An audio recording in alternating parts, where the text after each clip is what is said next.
Now you stop. You know, I've had the pleasure of working with Ashton and Jonathan for a while, and this is a pretty good group. The topic is very broad, which is, you know, comprehensive strategies for mobile UA. You can cover a lot of stuff, and we did. So, you know, I'm going to really cover where do I see some of the changes, and then put a preview and then pass some of the questions through. Obviously, iOS 9 with the ad blocker has become a really big issue for marketers to, you know, reach and sign up users. Why don't we start from Jonathan? Well, how are you seeing the marketplace change, you know, over the last couple months, especially with ad blocker, and kind of where do you see the market going? Sure. I mean, pretty broad question. Just bringing in the ad blocker there, I think, you know, I kind of view the ad blocking as almost a good thing for marketers, because if you're trying to do something creative, it's forcing you to find where your users are and where that moment of truth is for them when your ad is most relevant. So it kind of, you know, ties into native advertising, but it's you know, it's going to be less about, hey, just take a bunch of money, put it into a budget, see where the top ROI pans out, and then put more money into it. You know, it's going to make that more expensive to do it. So it kind of forces you to think a little more creatively about where your potential users are actually thinking about your service or your app. Right? So, you know, with Drippler, if you're not familiar with us, we're a mobile discovery app. And what we provide for our partners, right, our users are in the mindset of looking for new apps when they're going through Drippler. So when you see our partners on that site, they're in the mindset of, wow, this is something new, this is for me, I'm going to try it out. So, you know, that's not relevant for every other app, but you need to start thinking about, like, where is that relevant for you specifically, and then how do you take advantage of it beyond just kind of the traditional tools that everyone's using today for user acquisition. Yeah, I mean, I think it still remains to be seen a little what the ad blocking does, but my guess would be that it's actually kind of okay for advertisers, and the people that are going to suffer more are publishers who want to widen the top of the funnel as much as possible to show ads to everybody. My guess is that the people who want to turn on ad blocking are never going to click the ads anyway, so it's probably okay that the ads are disabled for those people, and that advertisers aren't paying for views or clicks that are never going to convert anyway. We'll just go down the line. Yeah, I think that also there'll be new types of native advertising that might not apply for these iOS 9 things. So, for example, there's a lot of new lead gen type things. So, you know, you can get an Uber from Google Maps, or listen to Spotify from Google Maps, things like that. I think will work around some of the iOS 9 constraints. And the ad blocking is in Safari, right? So we're talking about mobile web is already down. Well, it was kind of 20% of the time that people spend on their mobile, and it's probably fallen to about 10. So most of the advertising is happening in apps anyway. From a UA perspective, it's always been a little difficult to attribute people from mobile web to apps. If you're driving people to your app, that wasn't necessarily kind of the best channel anyway. So yeah, we'll see how much it hurts advertisers. Maybe it hurts publishers a little bit. There's certainly, you know, an incentive to Apple and others are creating an incentive to do more in the app world rather than the web world at the same time. You know, just to go on native advertising, we've heard about it for quite some time. I've only seen a few people do it correctly or do a good job of it. Kind of where do you see native advertising going over the next, say, 6 months? All right. You know, I think it's kind of a natural evolution of, you know, as you run out of tactics to try, but as you go through your marketing toolkit and you're trying, you know, your hammer and your screwdriver and all these other different tools, you know, everyone else is trying the same things. So how are you going to differentiate? And you need to find the right tool for you, but then also one that's going to help differentiate your app versus everyone else. And native is a way to do that. And native is a very broad topic, so you need to figure out, like, what does native actually mean for you, not just in the broader sense. And, you know, like for Drippler, it means something else than other apps. So really, it kind of comes down to thinking about your users and where they're going to be, where it's going to be most relevant to them. And just saying broadly native is going to be better, you know, yeah, probably true, but it's going to be, what native means for you is going to be different than what it means for somebody else. You need to figure that out for your specific app and your users. Yeah, I agree. And adding on to that, I think that trying to layer creative ways to deliver advertising with the increased targeting that's coming along with mobile apps and trying to figure out, you know, what apps fit with if I'm an advertiser, I'm trying to get users, what publishers should I be working with to try to make sure that I'm increasing my chances of conversion by finding some synergies with their user base. So I think overall the advertising experience is going to be improved more and more, not just with, you know, delivering ads in a more nuanced, clever way, but also making sure that they're being delivered to the right kind of people. So I think part of why what you said is happening is because native advertising is very hard. It necessarily means you have to customize things to be native to each of these apps, which is a lot of effort. So Yummy works with a lot of food companies who are kind of, you know, large, like Kraft is not really set up to do advanced technical things, and it's a lot of effort for them to create native advertising. So they do traditional advertising like display advertising because it's so difficult to do native advertising. But over time, I think it's going to get a lot easier to do native advertising because there will be platforms that power this and people will be set up to do that. So for example, URX is creating kind of an interface layer so that a bunch of fulfillment people like, you know, Spotify or OpenTable or Instacart can easily plug into other apps like Yummy or other publisher apps and make it a lot easier to hand off transactions. And so I think as it gets easier, it'll get adopted more, and it'll get a lot better. And one thing to quickly add, as an analytics company, we think a lot about the data, of course, and as you go to native advertising, it's not only do you have more customized, you know, ad units, but also if you're the publisher or you're the advertiser talking to a publisher, you have to know a lot more about your end users in order to target and sell those native ads. So, you know, you can't rely exclusively on an ad network or an ad platform to do all that for you, but have to start thinking about what information you collect, you know, across your engagement with your end users and building out profiles and CRM functions so that you can make native advertising successful. I actually had a question for the audience. If you can just, how many people here are at a publisher? If you can raise your hand. Got it. And from an ad network or a vendor, if you can raise your hand. Okay. You know, one of the big things I see emerging really is mobile data. You know, both from the buying and selling perspective, like data exchanges and stuff like that. Are you guys how are you guys leveraging your data internally? Are you using external sources? And if so, how are you applying that data? Internal, I mean, always looking at new external sources and how we might use it. You know, we're pretty protective of our internal user data, so once you start using external, like, there's usually some sort of sharing involved. So we're still investigating how to use that. You know, how we use it, right, and make our app better. And, you know, use that for user acquisition, for targeting, knowing when our app is going to be most relevant to users and what sort of apps provide that experience, and that should be where we're advertising. Are you using that to, like, hyper target on networks, like say Facebook or something like that, when you're using the data? And you know, have you started exploring partnerships with outside data sources because they're, you know, outside mobile big data companies at this point? Yeah, I mean, yes to both of those. You know, it's obviously an iterative testing process, you know, with your Facebook example or other sources, so there's always more that you could be doing. And then, yeah, we're always, you know, talking to other third-party sources about what value they provide that would help us know more about our customers than we know right now. Yeah, at Reddit, we're incredibly conservative around collecting data at all. So generally speaking, we don't collect data on an individual user basis. However, we obviously have some really interesting things that we can do around kind of contextual targeting, given that Reddit is built up of all these communities which have very specific niche interests.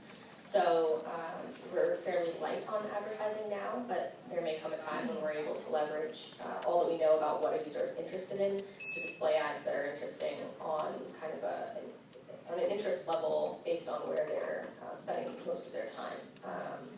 I don't see us using external data because, as you said, there's data sharing involved, and I don't think that's something that we're going to do. Yeah, so data is kind of core to what Yummy does. We are all things based around food data, and we've built out what we call a food genome, similar to Pandora and Netflix, where we understand food, and then everything that you do or save or make, we personalize and get better at personalizing recipe recommendations for you. So we use that type of data. We use some third-party data, external data, like weather and things like that to, further contextualize the rest of our recommendations. Obviously, we try to make our product better. And then the last is that there are a lot of interesting micro trends in food that have been very hard to glean before because they're just not good sources of food demand. And so we're working with food manufacturers to share some of those food trends so that they can come up with better food ideas and market those. Yeah, across our customer base, I guess what we've seen, we haven't seen a lot of external data being pulled in. I think you hear that from the rest of the panel, but we have seen a lot of customers who are, app owners, but also advertisers, so publishers and advertisers, depending on their, action at a particular time. But they are doing a lot more to pull in data that's external to the app or external to the mobile environment. So being able to pull in data from their CRM or from their other channels and use that in how they can improve targeting or selling of their own inventory or targeting advertising inside other platforms. Just had a comment, and I'm going to go with you, Brian, next. So I think that the utilization of CRM is going to be a big deal in 2016 as publishers get a little bit more sophisticated and trying to segment out the audience and the messaging and the communication method. Brian, what do you see as trending, since you're at a vendor and you kind of see a global perspective on the space and what's working, what's trending, what's not? Kind of what are you seeing in the space from a comprehensive strategy? Yeah, for using external data or even better use of internal data, really what we see is I mean, think about UA, most track performance based on a couple key metrics, something like, did I get a purchase or a subscription, et cetera. But that's not always the right measurement, so thinking more analytics driven and then also outside the app can be much greater kind of levers to boosting performance. So for example, if you're if you're a sports app, is it better to track subscriptions? Is it better to track how many articles people read, how many videos they watch, or how many teams they add to the list of favorite teams? Not all of those would be things you probably use to target, but if you take that along with the other 10, 20, 30, 50 actions people do inside the apps, and you bring in CRM data, now you can create very rich segments and audiences of who your really engaged users are. And then what we're seeing are customers will take that combined behavioral data from the app, profile data or CRM data, create that audience and then upload it to Facebook, upload it to Twitter, upload it to other platforms as a foundation for Localytics. And they've dropped, some of our customers in remarketing study we did saw their CPIs drop by about half just because they were able to much more efficiently target users based on engagement elements they found that they might not have expected that really drove usage of the app. So again, one example that gets thrown around a lot is Facebook, and I hope this one is true. Facebook found that if you friended 7 people, you ended up being basically a Facebook user for life, right? Or we have customers who found if you add 2 sports teams to your list of favorite teams, then your engagement is fantastically better if you never did that. So that kind of analytics insight combined with the profile data really drives UA to a much greater extent than focusing only on, say, in-app purchases or subscriptions, registrations. Yep. The second thing I would add to that is that things like Facebook and other ad targeting is based on slices or buckets, and I think more and more you'll be able to personalize on a per user basis and look at all the information that you just mentioned, but like have very personalized communications just for you, and also have that all be automated as opposed to what is currently the norm, which is slicing and segmentation, which is necessarily not quite as targeted as it will be if it were for a person. Yeah, and I think even on the non-paid UA side, so we don't do much paid UA at all, but being able to work backwards from the downstream analytics and say, are these users who are super engaged, who very quickly end up being sort of power users? Are those guys generally coming from your email list? Are they coming from social posts? And then being able to sort of hone your marketing strategy around what are the types of users that you're really trying to get at and what seems to be working best for them now. So even from the non-paid UA side, I think that's something that people are going to be leveraging more and more. think you summed it up, Ashley. I mean, you have all these downstream KPIs that you're measuring to, but you can't necessarily tie those directly to your user acquisition. So you need to spend some time figuring out, is there an interim metric that you can tie to UA that would indicate that this person is going to be more engaged? And then is there a certain source it's coming from, or is there a certain creative, or what is the marketing tactic that would get you those users, right? So your engagement starts with bringing in relevant users. So, you can focus on engagement in your app, but really, if you bring in the wrong users, it's not going to matter. So you need to figure out how to tie that back to things that you can actually market on, or you can actually buy user acquisition placements on. Let me just go to reacquisition. What percentage of your time are you spending on this versus other UA strategies? Jonathan, what was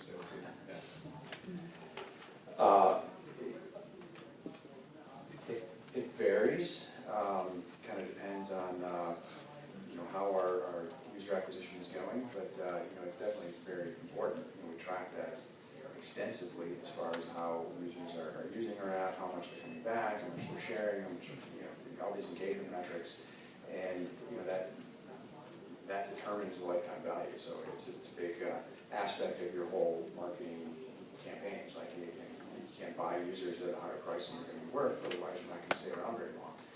And so we track it extensively.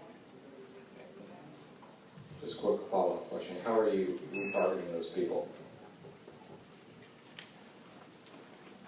Right now, a lot, in-app, also with some of our tools, so Facebook is one, we can go back and hit them. There's a lot more that we could be doing, so we're always looking at new tactics for doing that. Some of it is in-app, right? Because Drippler is an app on the device. We know what other apps are also on the device, and we can see a lot of interactions that would indicate to us, like maybe if we work with this partner or this advertising platform, we could reach that user if they suddenly drop off and stop interacting with Drippler. So obviously push notifications are one easy tool, but beyond that, like we need to look at some other things besides push notification, which can tend to just be a reminder to them, oh, I need to uninstall this app. We want to get them when it's relevant, not relevant in a negative sense. Yeah, we don't use retargeting at Reddit at the moment, but I think generally speaking across the industry, I've seen some ad networks try to make retargeting work. I'm not sure that I've heard of any that are super successful at doing that at scale across the board, but I think that a better way to think about re-engagement is instead of sort of this stop-go relationship, building a consistent and ongoing relationship with the user across their lifetime. And so, whether it's push notifications or email or basically creating lots of different touch points with the user so that even if they do fall off for a little while, that you have something interesting, some value to deliver to them so that it brings them back in sort of a positive way rather than sort of a contrived way through some other app or something. Yeah, so our focus has changed over time. We have a funnel where we think about, first we get a user, then we might re-engage the user, then they might become eventually a core user. We look for what are the largest gaps in our funnel and then decide whether or not, or what to focus on. So early on, we didn't have many users. We focused on new user acquisition. Now we have a fair number of users, so our biggest opportunity in our funnel is re-engaging and reactivating our existing user base. So our main focus is doing that via email and push, and email is still quite successful for us because our audience is typically 25 to maybe 60, and they open a lot of emails. The second thing is cooking is very much something that you do on different devices. You might look for a recipe on your laptop and then go buy ingredients on the phone and then go cook on your iPad. So another main focus is to get our users to adopt all of our different platforms so that they can have that end-to-end food experience. Yeah, I think a lot of UA discussions focus too much on just A, right? So thinking about how you tie the different, kind of as Ashley said, tie different activities together. So when somebody is acquired and they download the app for the first time, think about what in-app messaging campaign you have set up at that moment to aid the onboarding process. how that's followed up with a push campaign when they're not in the app, and it brings them back. So you get whatever the metric is for you, and it's different by vertical, different by app, but you get that critical amount of engagement in a short period to entice that person to stick around. And then, of course, in the case that they don't, and some won't, to be able to then go through the analytics data and create those audiences that you can upload to platforms with scale to re-engage those users, retarget those users in other locations, and try to bring them back again. And some of the metrics that have been shared are that the cost of acquiring a new user is anywhere from 4 to 6 or 8 times more than kind of keeping one you have. So the more that you can drive somebody from that initial engagement through the rest of the funnel and then kind of rinse and repeat. It's obviously a great way to save cash and improve your ratios. I wanted to get some context, for Jonathan, Ashley, Ethan. What are the demographics of your typical user in your app? And also, what vertical do you feel you play in? Vertical as in our app? Yeah, as in your app. Okay, I guess I put it under, you say we're mobile discovery, so kind of the broader app category should be news. But we're also like a tool utility. As far as demographics, right, we started off as Android first, and with this idea of helping Android users cut through all the fragmentation that's going on in Android. This was a few years ago, and as the market shifted, we shifted our focus to be more broad-based. So we are a little more tech savvy on our user base, but more than we would probably expect, we'd see kind of the just general population coming in. As far as male-female split, it's 60% male. So what percentage of the users are on iOS versus Android? Rough split. Rough split. Well, because we started off Android first, right, where it's not necessarily representative of the market, so we're more Android. So I'd say 75%. Absolutely. We are slightly skewed male, though not as much as many people would like to believe. I think the numbers are maybe 65-35, but I could be a little off there. And mostly under 35 years old. Vertical, we span all verticals. There's literally a micro community for every single thing you can imagine. So hard, I think in the App Store we're categorized as news because a lot of our content is topical and kind of whatever's happening at the moment. But in terms of content, it runs the gamut. What was the last question? Is that it? What was the split? iOS. Oh, we're also Android heavy. Despite the fact that we don't yet have an Android app on the market, there is for mobile web and for the desktop experience on mobile, and as far as third parties who have developed apps that are Reddit readers, the usage is higher on Android at the moment. So our app is a food app, so our key audience is everyone who eats. But typically we are 80% women and 25 to 55-year-old women who tend to cook more because right now it's very cooking focused, but over time we want to expand to all types of food. So we're trying to get men to cook more as well. But right now we're predominantly women, and we are iOS heavy. Do you find that your UA strategy by platform, iOS versus Android, is different, or you're running the same type of strategy on both platforms? Yeah, we have a pretty similar strategy. I will say that our demographics change from platform. So iPhone is is on the younger side, and iPad is on the older side. But in terms of UA strategy, not really. Yeah, absolutely. Well, we don't have an Android app yet, so nope, same strategy. Brian, are you seeing different strategies being employed by publishers since you see a global perspective, Android versus iOS? Are they running pretty similar type strategies? I don't think, we don't see dramatically different strategies. I think, kind of as discussed, demographics can vary on the platforms or users of the platform. One thing that we do generally recommend to customers, Android's a great place to experiment. You know, the speed with which you can update your app, try new things is obviously different than iOS. So, you know, when you're thinking about your strategy, I would take advantage of that approach and maybe kick off some of the experimentation on Android and share learnings across with iOS. I wanted to touch base really on, you know, some of the, you know, contact points that you're using to re-engage users. You know, we talked a little bit about email. Are you guys using blog posts? How's SMS working for you? And are you guys tracking the different types of touch points that you have with the user? Sure. We're just starting to experiment with a lot of those tools. So, you know, we're actively testing them out, but as far as any findings, do they work? Yes. How well they work? We're not sure yet. Yeah, I think similarly, it's something that we're experimenting with. I think that our chief interest is in delivering value and having that be the primary function by which people want to come back and re-engage. So, you know, there's a sort of triple opt-in for newsletters, for example, and hopefully people who receive those newsletters end up coming back because they're interested in the content. What's the hottest thing on Reddit in the last week?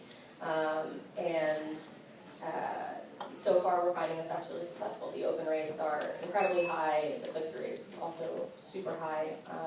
So it seems to be working, although, you know, there's also room for optimization, I think. Yeah, so we've tried email, push, and also web-based push notifications, or browser-based push notifications. And in general, emails worked really well for us because you don't have to opt into email, you have to opt out to email. So we have a fairly high opt-in rate for push, but still people are sensitive about sending, you know, 5 push notifications a week, especially if they're not someone messaged you, they're just content, whereas an email, they're more forgiving if you send them more content. So email's been very successful for us. Android push has been more successful than iOS push just because it's a more compelling push notification. But overall, our main channels are push and email. Yeah, Brian, what do you say? So we provide a tool to engage users across their life cycle, so I'm biased, but I would say that the evolution we've seen kind of echoes the discussion around funnels. So, you know, go back a couple of years, customers largely, our customers, app owners, marketers, largely focused on acquisition because you don't really have many people to engage unless you acquire them, so that's the first step. And as you start to build that user base, the next engagement tool is typically push. I think that was a familiar engagement tool for most app marketers.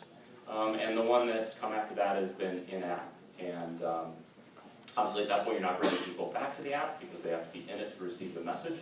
But if you want to make them aware of new features, if you want to drive them to certain areas of the app, if you want to kind of educate them or get them through maybe sticky points in your own funnel, then that's a really sophisticated tool. And customers who have made it through those phases to really do a lot of in-app work, that's where they see some of the best ROI. Yeah, I just wanted to cover like geo. What percentage of your users are coming from North America versus other geos, and are you using different communication strategy? Are you running different UA strategies by geo? Sure. So I'd say about 60% of our users are coming from the US, but we are, because we're English-only platform, the rest of our global reach is skewed towards the native English-speaking countries. As far as UA strategies, I guess the big one is we'll spend money on users for the US. We might not necessarily spend money on users outside the US, and that comes down to how much we're able to monetize those users outside the US. So it doesn't, you could take the same amount of money and internally get a higher ROI from going after US users. But it's something that's always evolving, and as those ratios start to change, we'll start going after the Jews. So we're similar. The US is about 60%, and the rest skewed mostly across English speaking because most of our content is in English. I think in terms of strategy, it really depends what the goals are. If monetization is the primary goal, then I think it's right that US is obviously going to dominate your strategy because advertisers are primarily interested in the US just because they tend to be higher value users. However, if your goal is to chart really high in a given territory, you can do that much more cheaply in the UK or in some of these other, even Canada. It's much less expensive to chart and end up getting a bunch of free organics in those areas than it is to do the same in the US. So I think it just depends on what your goals are. Yeah, same for us. We're on 60% US and 40% spread across English-speaking countries. We do not use different strategies, just mirroring what others said. It's just a matter of how much we focus on the different countries, but the particular strategy or details are not different. So we focus more on US and UK, less on India or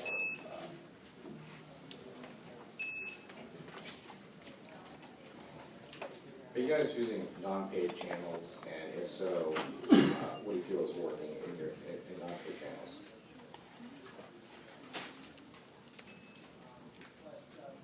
You mean like email blogs? Yeah. Influencers, blogs, everything, organic traffic. I guess kind of coming back to an earlier question, those are things we're trying. So we're testing a lot of those out. So again, I'll defer to some other folks here. Similar, email is something we're using a lot.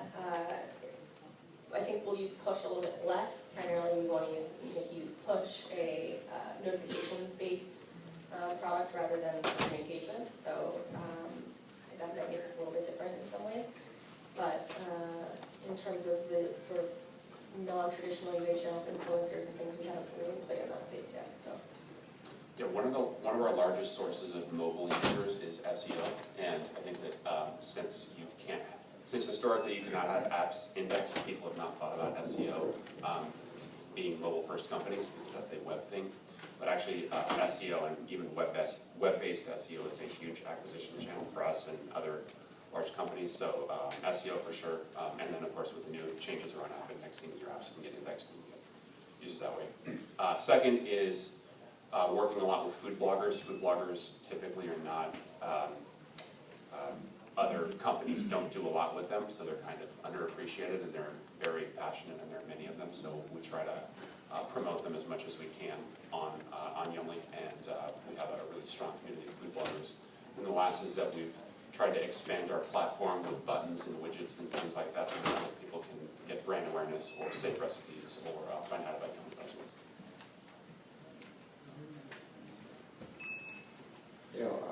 Are you guys using pulse campaign strategies? How's that working? And if you can go a little bit, if you are, kind of how are you doing it? So we're not. Talking about buying a bunch of incentivized installs to try to boost up your rating. No, that's as far as like effectiveness for marketing tools. We've found more effective ways to do that, as in reaching out to users who actually are interested in our app and acquiring them. We slightly higher cost, but that seems to work out better for the long-term strategy. We don't use them either, although I have seen some of my some sort of clients on the consulting side use them. I think that they can be good ways to get exposure if you're a smaller app, and it's going to be difficult to push a lot of installs very quickly.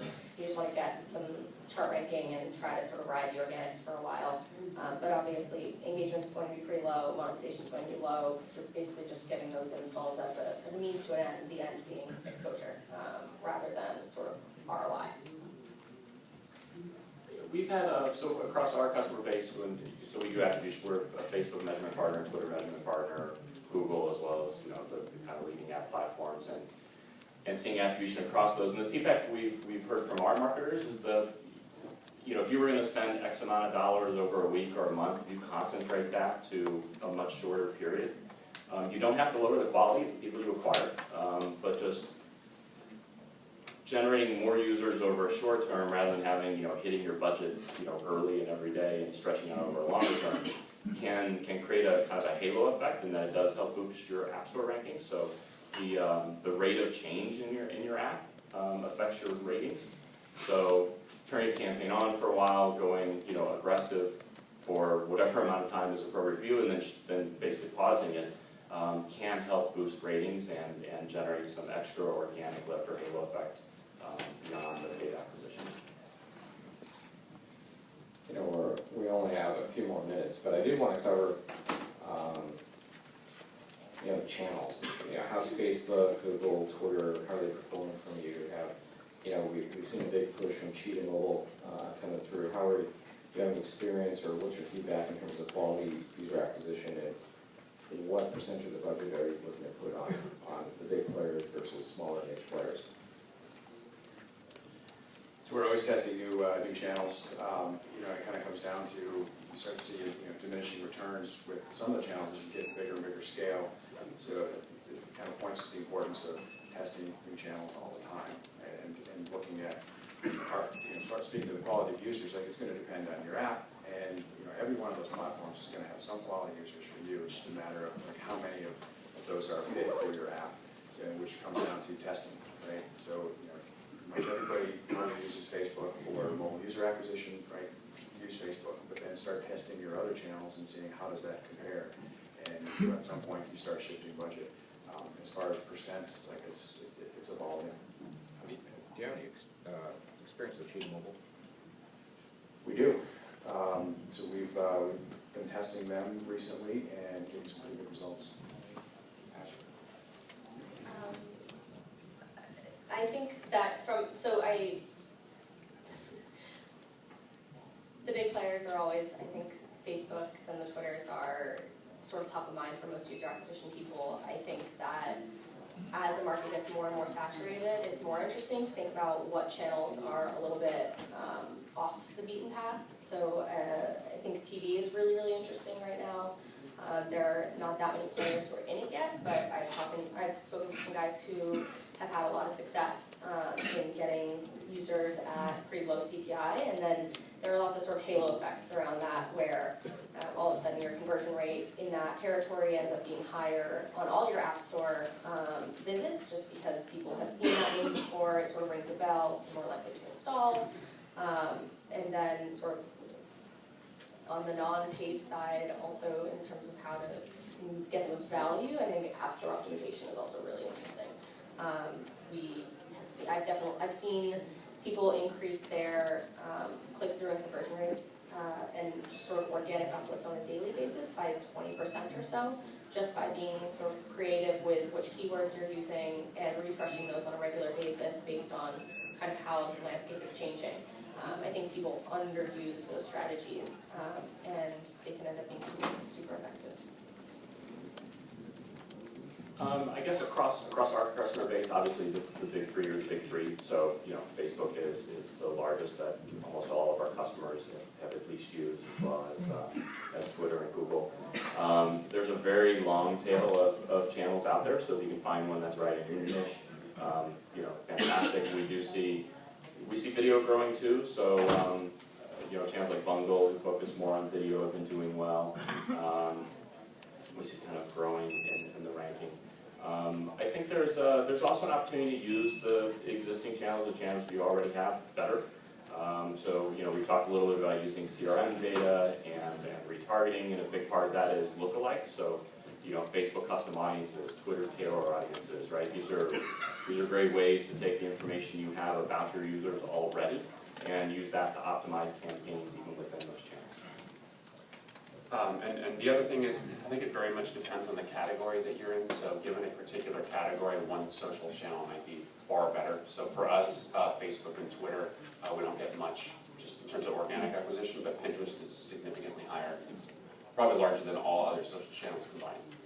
And for another category, that probably wouldn't be the case.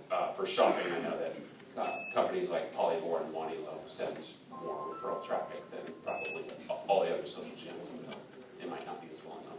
For Youngly, we send more referral traffic to food blogs than Facebook and Pinterest and Twitter as well. So it very much depends on the category that you're in. Got it. I see we only have a couple more minutes. Wanted to see if there are any audience questions. I'm Roy Sherrill. I'm with the newsbubble.com. With the YouTube now supporting 360 video, and as of a few days ago, Facebook also supporting 360 video. What do you think the advertising market's going to be for advertising in and with 360 video for the mobile application, mobile VR for like Google Cardboard and its many variants, Gear VR, so on and so forth. Let you take that, John. Did anyone have a specific thought on that on the panel?